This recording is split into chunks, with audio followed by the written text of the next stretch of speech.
আমার বিএনপির মাননীয় সংসদ সদস্যদেরকে বলবো যে আপনাদের নেত্রীর পরিচয়টা কি, বাবার নামটা কি বলেন তো, একটা লোকও জানবে না। আমার মনে হয় কেউ জানে না বাবার নাম কি, মায়ের নাম কি, কুড়ালের নাতি আমাদের দেশে বলে আর কি। বেগম খালেদা জিয়া তিনবারের সাবেক প্রধানমন্ত্রী, আপসীর নেত্রী। তার পুরো নাম হচ্ছে খালেদা খানম পুতুল। তিনি 1945 সালে 15 আগস্টে দিনাজপুর জেলা জন্মগ্রহণ করেন।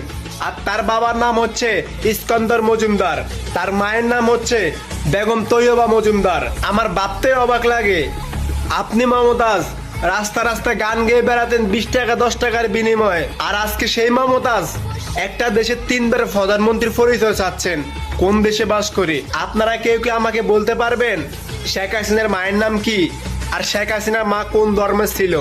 জানি কেউ বলবেন না, কারণ শেখ হাসিনার মা ছিল একজন ইহুদি, আর তার জন্ম হয়েছে একটা ইহুদির পেট থেকে। আর এই জন্য তিনি দুই ধর্ম পালন করে। মক্কায় এসে উমরা করে যায়, মন্দিরে গিয়ে সিঁদুর লাগায়।